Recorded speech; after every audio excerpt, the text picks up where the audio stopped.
Hello, this is R.J. Deacon, reading the Supreme Court of the United States opinion syllabus in Abbott, Governor of Texas versus Perez. Appeal from the United States District Court for the Western District of Texas. Argued April 24, 2018. Decided June 25, 2018. In 2011, the Texas legislature adopted a new congressional districting plan for the new districting maps for the two houses of the state legislature to account for population growth revealed in the 2010 census. To do so, Texas had to comply with a complicated legal regime. The Equal Protection Clause of the 14th Amendment forbids racial gerrymandering, that is, intentionally assigning citizens to a district on the basis of race without sufficient justification. Shaw versus Reno. But other legal requirements tend to require that state legislatures consider race in drawing districts. Like all states, Texas is subject to Section 2 of the Voting Rights Act of 1965, VRA, which is violated when a state districting plan provides less opportunity for racial minorities to elect representatives of their choice. League of United Latin American Citizens versus Perry. And at the time, Texas was also subject to Section 5, which barred it from making any districting changes unless it could prove that they did not result in retrogression with respect to the ability of racial minorities to elect the candidate of their choice. Alabama Legislative Black Caucus versus Alabama. In an effort to harmonize these conflicting demands, the court has assumed that compliance with the VRA is a compelling state interest for 14th Amendment purposes. Bethune-Hill versus Virginia State Board of Elections. And a state's consideration of race in making a districting decision is narrowly tailored if the state has good reasons for believing that its decision is necessary in order to comply with the VRA. Cooper versus Harris. The Texas legislature 2011 plans were immediately tied up in litigation and never used. The case was assigned to a 3-judge court, Texas court. Texas also submitted the plans for preclearance to the district court for the District of Columbia. The Texas court drew upon interim plans for the state's rapidly approaching primaries, giving no deference to the legislature's plans. Texas challenged the court-ordered plans in this court, which reversed and remanded with instructions for Texas court to start with the Texas legislature's 2011 plans, but to make adjustments as required by the Constitution and the VRA. The Texas court then adopted a new interim plan. After the D.C. court denied preclearance of the 2011 plans, Texas used the Texas court's interim plans for the 2012 elections. In 2013, the legislature repealed the 2011 plans and enacted the Texas's court's plans with minor modifications. After Shelby County versus Holder was decided, Texas no longer covered. It reads incorrectly. Texas was no longer covered by Section 5, obtained a vacator of the D.C. court's preclearance order, but the Texas court did not dismiss the case against the 2011 plans as moot. Instead, it allowed the plaintiffs to amend their complaint to challenge the 2013 plans and held that their challenges to the 2011 plans were live. Texas conducted its 2014 and 2016 elections under the 2013 plans. In 2017, the Texas court found defects in several of the districts in the 2011 federal congressional and state house plans. The state Senate plan is not at issue here.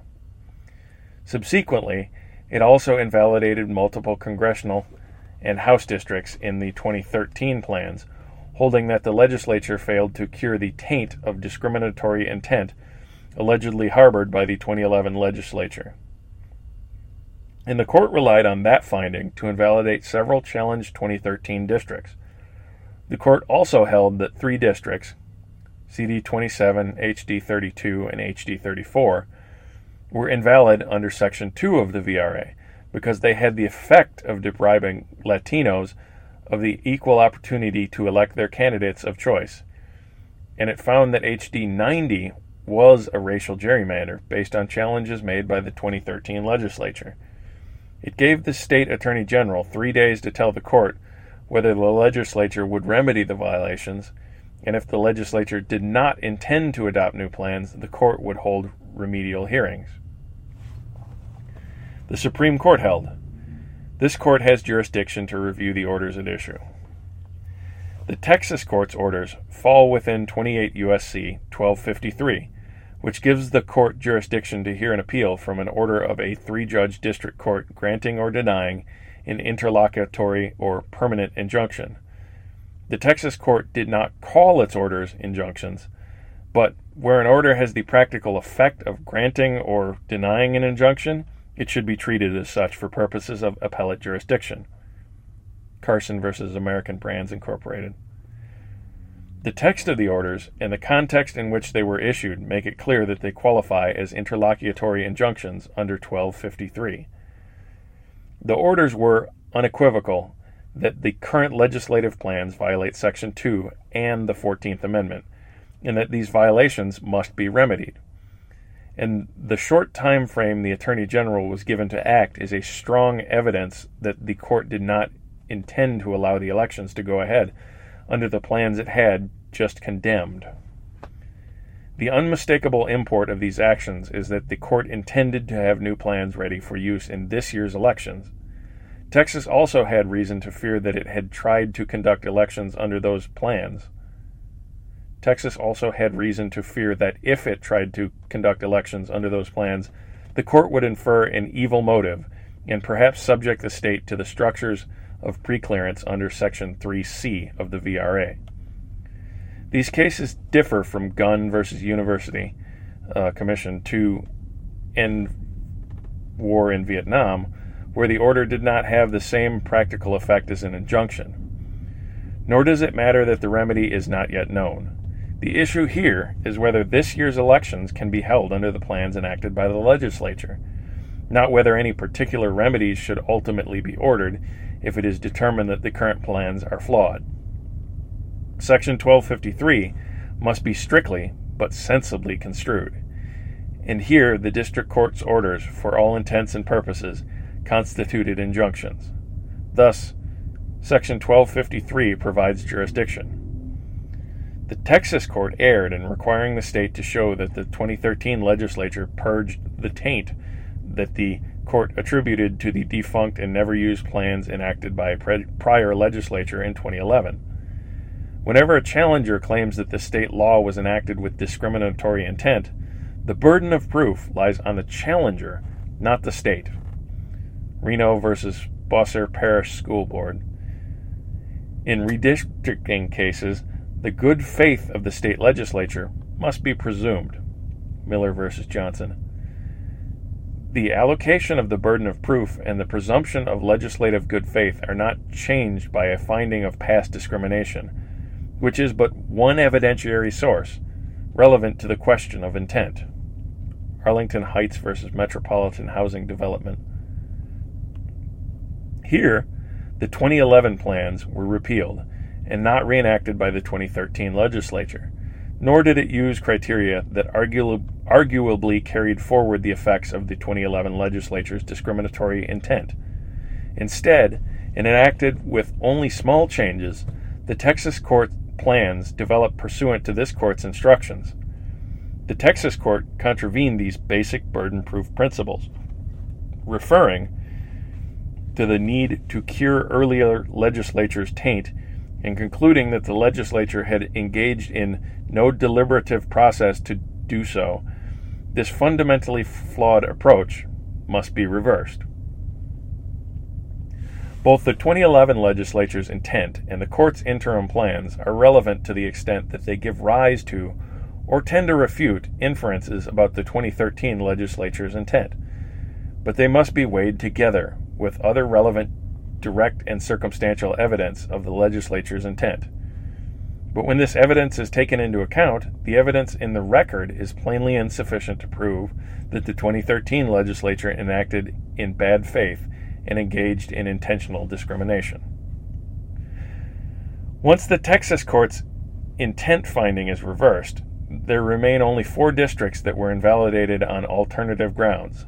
The Texas court's holding as to the 3 districts in which it relied on Section 2's effects test are reversed, but its holding that House District 90 is a racial gerrymander is affirmed.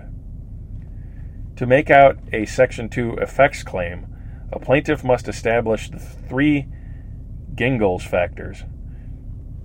1. A geographically compact minority population sufficient to constitute a majority in a single-member district. 2. Political cohesion among the members of the minority group. And 3. Block voting by the majority to defeat the minority's preferred candidate. See Thornburg versus Gingles. A plaintiff who makes that showing must then prove that under the totality of the circumstances, the district lines dilute the votes of the members of the minority group. The Texas court held that CD 27 violates Section 2 because it has the effect of diluting the votes of the Nueces County Latino voters, who the court concluded should have been included in a Latino Opportunity District rather than CD 27, which is not such a district. Plaintiffs, however, could not show that an additional Latino Opportunity District could be created in that part of Texas. The Texas court similarly erred in holding that House District 32 and House District 34, which make up the entirety of Nueces County, violate Section 2. The 2013 plan created 2 districts that lie wholly within the county. HD 34 is a Latino Opportunity District, but HD 32 is not. The court's findings show that these 2 districts do not violate Section 2, and it is hard to see how the ultimate Gingles vote dilution standard could be met if the alternative plan would not enhance the ability of minority voters to elect the candidates of their choice. House District 90 is an impermissible racial gerrymander. HD 90 was not copied from the Texas court's interim plans. Instead, the 2013 legislature substantially modified that district. In 2011, the legislature, responding to pressure from counsel to one of the plaintiff groups, increased the district's Latino population in an effort to make it a Latino Opportunity District. It also moved the city of Como, which is predominantly African American, out of the district. When Como residents and their Texas House representatives objected, the legislature never moved Como back. But that decreased the Latino population, so the legislature moved more Latinos into the district. Texas argues that its use of race as the predominant factor in HD 90's design was permissible because it had good reasons to believe that this was necessary to satisfy Section 2. Bethune-Hill. But it is the state's burden to prove narrow tailoring, and Texas did not do so on the record here. Decision 17-586 is supported, is reversed. 624, number 17626 is reversed in part and affirmed in part, and the cases are remanded. Justice Alito delivered the opinion of the court in which Chief Justice Roberts and Justices Kennedy, Thomas, and Gorsuch joined.